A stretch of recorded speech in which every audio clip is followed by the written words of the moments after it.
2019 was a significant year of achievement for this organization.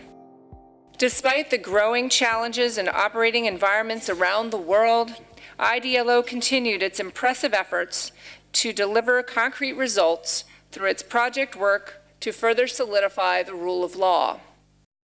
There is very strong support for IDLO's work, and we can see that support in the increasing membership base, in new donors, and in IDLO's ever-increasing footprint around the world.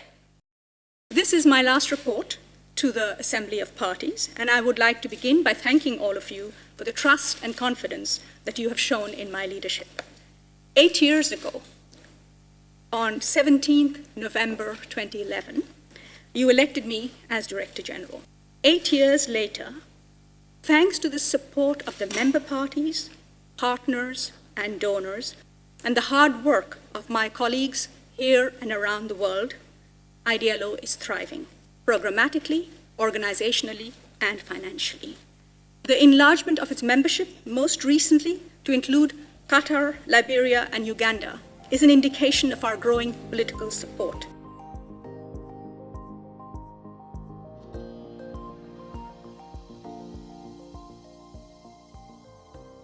That IDLO's work is crucial not only for the respect, protection, and fulfillment of human rights for all, but also for the implementation of Agenda 2030 and the Sustainable Development Goals. IDLO has been an unrelenting champion of Goal 16, contributing to the consensus that eventually led to its adoption, and we have continued since then to build greater awareness of the value that rule of law and access to justice bring to all goals of the 2030 Agenda. Our quest to achieve SDGs can only be a pipe dream unless there is a clear focus and commitment to build and strengthen both institutional and legal framework to underpin rule of law. And as such, developing strong and resilient rule of law institutions must be seen as a central plank in our quest for a world premised on social justice and inclusion. Liberia has come a long way in terms of implementing the justice system because due to our long years of civil war, people come to develop the idea of handling and solving issues their own way and not focusing on the system. But over the years, with the help of international other partners, the IDLO are now being involved. We have come a long way, and though we need more training, we need more capacity building to be able to fully implement it. But gradually, we are getting there with the help of other international organizations. The most important job that we will have in the peace process is defending the rights, including the rights of the women, the minorities, the constitutional system that we had, and also trying to negotiate some of the international norms and possibly transitional justice. I think these will be major areas, and for this we need continuous support of IDLO and like-minded organizations. So what did we do in Ukraine? We learned that it is much more easy to set up new institutions from scratch. Let us focus on setting up new small institutions. We will be focusing on ground political corruption and which will have powers, which will have guarantees of independence.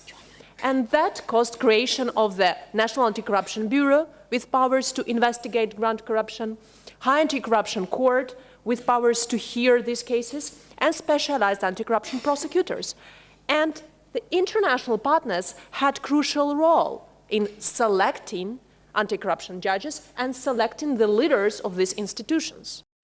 And in these solutions, IDLO had actually important part, and we were partners with, and still are, with IDLO. For me, personally, as the first woman to lead IDLO, among IDLO's most important achievements in recent years has been its work for women and girls. Gender equality is both a moral imperative and a fundamental component of sustainable development.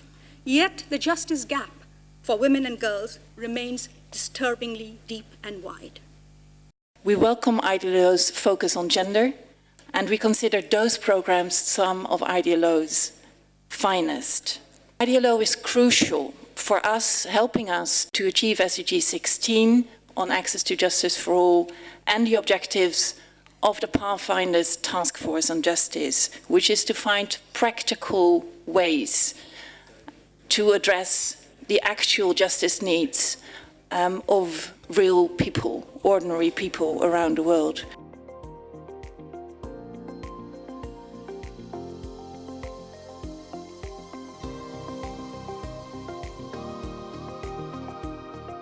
Since this is the last Assembly of Parties with Irene Khan as Director General of IDLO, let me express our gratitude and appreciation for her work over the past 8 years.